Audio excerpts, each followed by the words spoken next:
Bem-vindos ao Portugal Sub-30, o podcast da Juventude Social Democrata.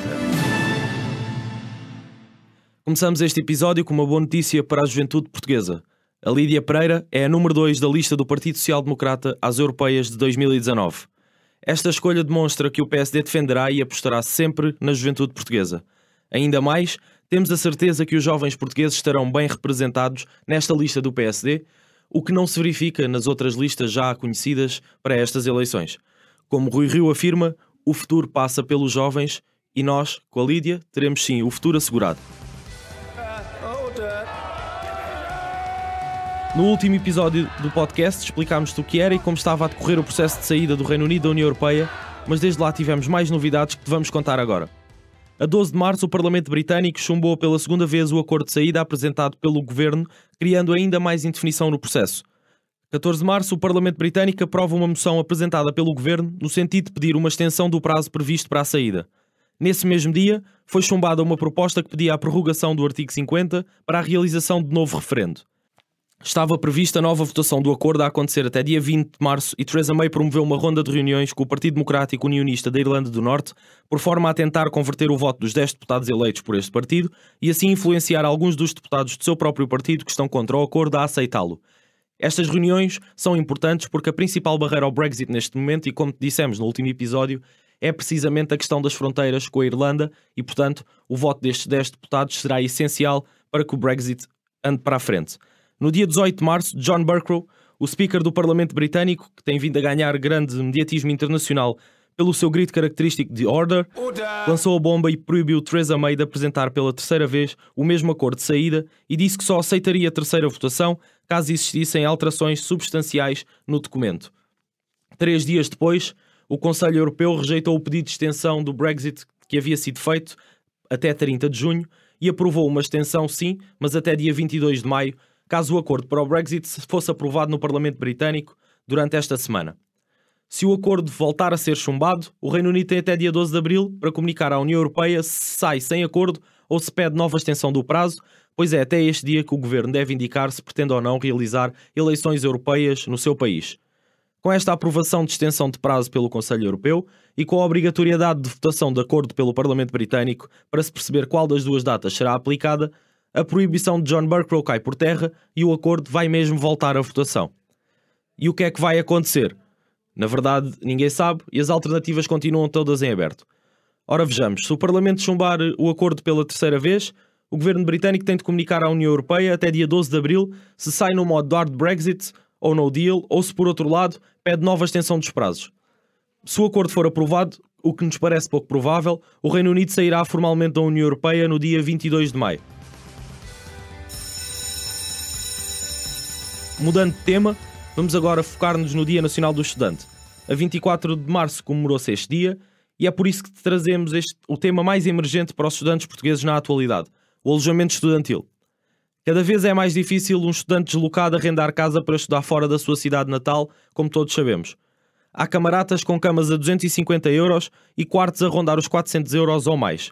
É insustentável hoje um aluno ir estudar para Lisboa, Porto, Coimbra, Leiria, Guarda ou Ponta Delgada. E se é verdade que há residências estudantis, também é verdade que estas não têm camas suficientes para o número de estudantes que necessitam delas. No final de 2018, havia 13.971 camas disponíveis para 113.813 estudantes deslocados pelo país. E o que é que tem feito o Governo para resolver este problema? Na nossa opinião, são anúncios e nada mais que isso. Vamos ver por ordem cronológica. A 17 de maio de 2018, o Governo anunciava o Plano Nacional do Alojamento para o Ensino Superior, que consistia num fundo de reabilitação de edifícios ao qual as instituições de ensino superior públicas e autarquias iriam poder recorrer se os quisessem disponibilizar para residências universitárias. A 9 de setembro de 2018, voltava a anunciar o mesmo programa, dizendo que havia 30 edifícios para serem transformados em residências estudantis. A 27 de outubro de 2018, anunciava o lançamento de uma linha de crédito para criar mais alojamento universitário. Esta linha de crédito seria para as instituições de ensino superior, para as autarquias e para as demais instituições do Estado, para que pudessem reabilitar o edificado que possuíssem, reconvertendo em alojamento estudantil. A 7 de novembro de 2018, anunciava mais uma vez e prometia acelerar as metas do Plano Nacional de Alojamento para o Ensino Superior e ter mais camas no início do próximo ano letivo. Mas desta vez o Governo diz utilizar o dinheiro da reabilitação urbana para financiamento. E muitos mais anúncios foram feitos, como a 13 de dezembro de 2018, a 20 de dezembro do mesmo ano, logo no dia 21 do mesmo mês e agora, mais recentemente, a 26 de janeiro de 2019. A questão que se põe é, onde estão essas tais residências? Não estão, não existem. A verdade é que os estudantes não são uma prioridade deste Governo e a JSD quer estar na linha da frente da sua defesa. Consideramos inaceitável a falta de respostas e de verbas que efetivamente respondam às dificuldades que os estudantes têm hoje no acesso ao alojamento no ensino superior. Quando a aprovação do Orçamento de Estado para 2019, a JSD apresentou várias propostas para o alojamento estudantil, como por exemplo, o aumento do valor do complemento de alojamento até 50% do salário mínimo nacional, a redução da tributação em sede de IRS ou IRC dos imóveis arrendados a estudantes do ensino superior, aumento do limiar de elegibilidade na atribuição de bolsa de estudo para 18 IAs, corrigindo a injustiça cometida no Orçamento de Estado para 2019, que levará a milhares de estudantes poderem perder acesso à bolsa de estudo. Parcerias com autarquias e privados para o arrendamento de quartos para estudantes, o aumento das ações de fiscalização dos arrendamentos ilegais e aumentar as verbas para construção, adaptação e requalificação de residências estudantis. Nós acreditamos que estas medidas são justas e imprescindíveis, porque sem elas o preço do arrendamento praticado consubstancia um verdadeiro obstáculo ao acesso ao ensino superior, como se tem visto nos últimos anos. Cabe ao Governo e aos partidos que o suportam deixarem de fazer de conta que se preocupam com os jovens e tomarem efetivamente medidas que são urgentes e inadiáveis. E mais uma vez, a JSD está na linha da frente. We have run out of excuses and we are running out of time. We have come here to let you know that change is coming, whether you like it or not. The real power belongs to the people. Thank you. Mudando de tema, para um outro tema que é muito importante para o nosso futuro, o ambiente, vamos tentar perceber de onde veio toda esta azáfama em relação a esta temática na última semana. Veio precisamente de uma menina chamada Greta Thunberg.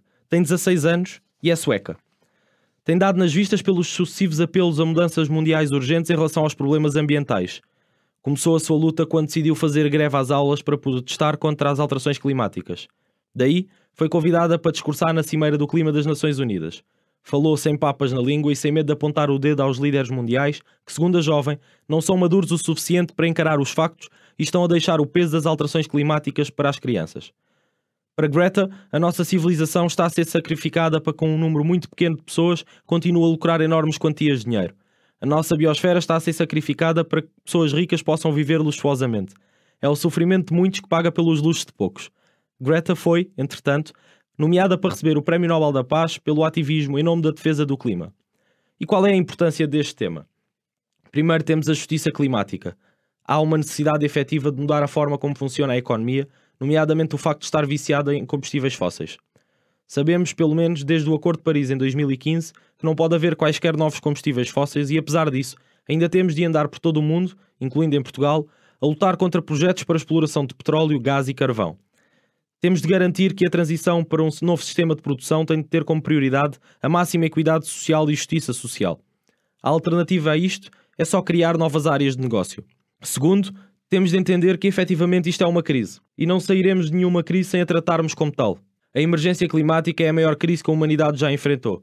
Pela primeira vez enquanto espécie vemos um horizonte claro não só de degradação social extrema e ambiental, mas de agravamento da degradação social e ambiental extrema que já vivemos.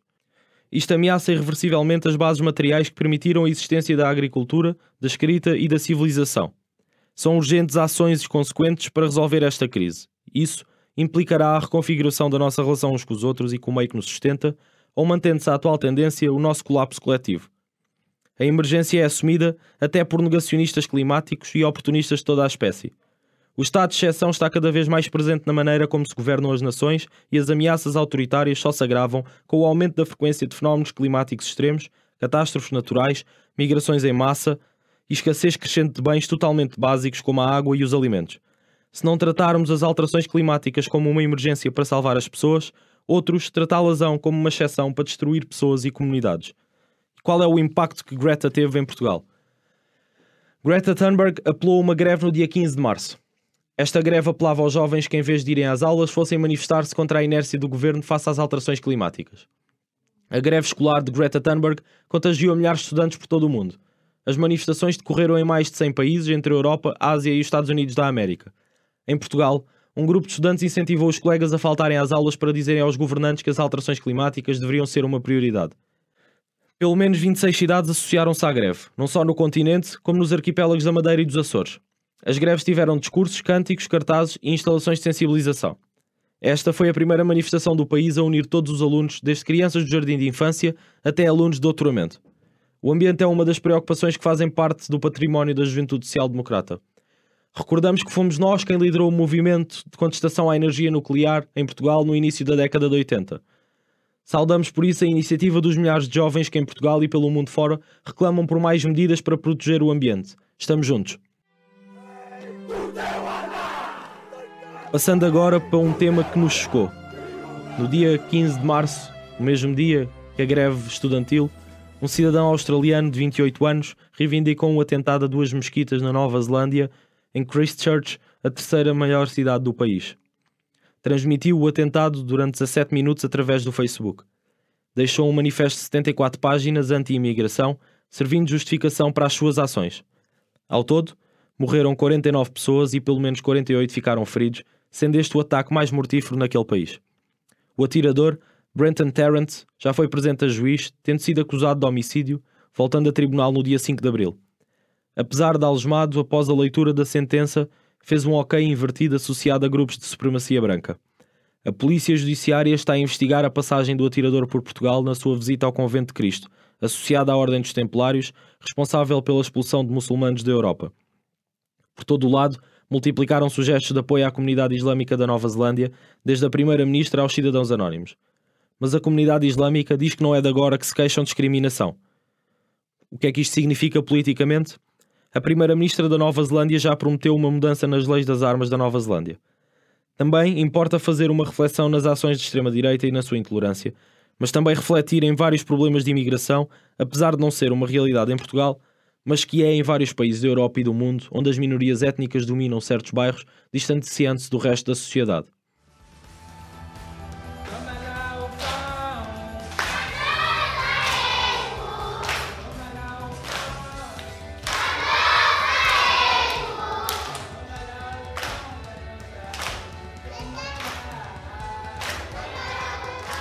Outro país que sofreu recentemente uma tragédia, desta vez de cariz natural, foi Moçambique. Por este país passou o ciclone Idai e agravou-se devido às cheias que costumam ter lugar nesta época do ano. Mais de 200 de pessoas mortas e mais de 15 mil em espera por resgate. Lamentamos a tragédia que se abateu sobre o povo moçambicano, o nosso povo irmão. Assim, iremos fazer uma recolha de bens no dia 30 de março no Fundão. Esta recolha será para ajudar a ONG Helpo e se quiseres ajudar-nos a ajudar, estes são os bens de que são necessários. Roupa de bebê e criança até aos 5 anos, fraldas de pano, mantas do tipo polar, farinhas lácteas e não lácteas, leite em pó etapas 1 e 2, sabão, lexívia e pastilhas desinfetantes, enlatados não perecíveis como feijão, grão, arroz, massa, aveia, óleo, açúcar e frutos secos embalados. Contamos com a tua ajuda. Obrigado por terem acompanhado este episódio. Mais virão. Obrigado por ter acompanhado mais um podcast da JSD Portugal Sub 30. Até à próxima.